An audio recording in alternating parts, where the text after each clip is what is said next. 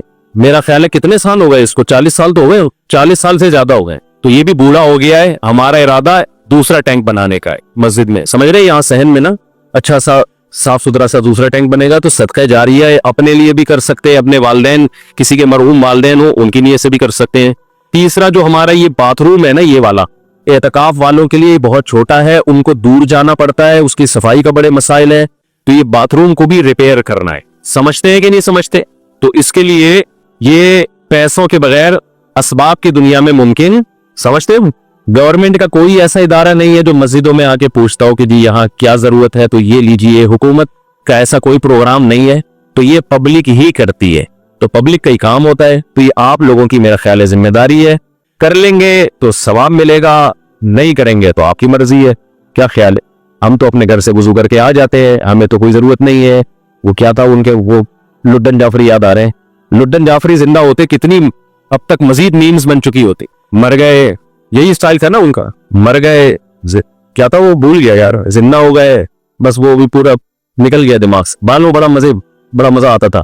ابھی بھی میں سنتا ہوں بہت سارے لوگوں کی تقریریں, بڑی لمبی لمبی ادھر ادھر کی پھینک رہے ہوتے ہیں, تھوڑا انٹرٹین. پبجی سے اچھا ہے, پبجی سے اچھا ہے کہ پبجی کھیلنے سے اچھا ہے کہ دماغ فریش کرنے کے لیے نا فیس بک پر 2-4 اس طرح کے لوگوں کی تقریریں سن لیا کرو. بڑی لمبی لمبی پھینک رہے ہوتے ہیں, تو ان کے پھینکنے کے اسٹائل کو دیکھ کر نا قدمی تھوڑا سا فریش ہو جاتا. پہلے ایک چینل آیا کرتا تھا, وہ نام نہیں ملوں گا فتنہ ہوگا, جب میں تھک جاتا تھا وہ چینل دیکھا کرتا تھا. اس میں کیلے ویلے قبلے کی طرف رخ اس طرح کی چیزیں اس میں دکھا رہے ہوتے تھے کہ بڑا دماغ فریش ہو جایا کرتا تھا. تو اس طرح کی چیزیں دیکھ لیا کرو, یہ پبجی سے بہرحال بہتر ہے. تو خیر میں آپ سے یہ عرض کر رہا ہوں کہ مسجد کمیٹی کی طرف سے گزارش ہے, رمضان میں ویسے بھی صدقہ کرنے کا ثواب ڈبل ہو جاتا ہے, اور یہ تو سیدھا سیدھا صدقہ جاریہ ہے. ٹینک بنے گا, نمازی وضو کریں گے, ثواب آپ کے کھاتے میں. اصل میں یہ چیزیں ہم دنیا میں دیکھ نہیں رہے ہیں نا, اللہ نے یؤمنون بالغیب, غیب کے پردوں میں چھپا دی ہیں ساری چیزیں. تبھی جس کا آخرت پر ایمان ہوتا ہے وہ کرتا ہے, جس کا ایمان نہیں ہوتا. آپ دیکھو کوئی ایسا بزنس ہو جس میں آپ کو یقین ہو کہ 1 لاکھ روپے دوں گا تو اگلے مہینے پروفٹ 2 لاکھ ہوگا, تو ہر آدمی نوٹوں کی گڈیاں لے کے قرضے لے کے آ کے کھڑا ہوا ہوگا, چوری کر کے لا کے دے رہا ہوگا, کیونکہ یار میں اس سے بعد میں معافی مانگ لوں گا. تو غیب کے پردوں میں اللہ نے جو چیز ڈال دی ہے تو وہ غیب نہیں. حضرت عثمان رضی اللہ تعالیٰ عنہ نے کنویں خرید کے وقف کیے, کتنا آج تک وہ وقف کنویں موجود ہیں. آج تک حضرت عمر کا وہ وقف باغ مدینہ میں موجود ہے. حضرت عمر نے باغ خرید کے اللہ کے نام پہ وقف کر دیا تھا, آج بھی وہ مدینہ میں موجود ہے. دیکھو کتنی بڑی تجارت, وہ سب ثواب کس کو مل رہا ہے؟ حضرت عمر. نبی نے فرمایا جس نے ایک درخت لگایا اور مر گیا, جب تک اس درخت سے انسان تو دور کی بات, چرند پرند بھی کھائیں گے نا, اللہ کی مخلوق کو فائدہ ہو رہا ہے نا, پرندوں کو بھی. آپ نے فرمایا اللہ اس کے اجر کو بھی ضائع نہیں کرے گا, کیونکہ اللہ بخیل نہیں ہے. اللہ کیا ہے؟ قدردان ہے. وہ تو تھوڑے کا بہت زیادہ دیتا ہے, تو وہ نوٹ کر رہا ہے سب چیزیں, اس لیے اس میں بڑھ چڑھ کر حصہ لیں. یہ دینے کس کو ہے؟ پیچھے بیٹھے میں, مسجد کی رسید مسجد الفلاحیہ لکھی ہوگی تو وہ رسید لازمی لیں, سمجھتے ہیں؟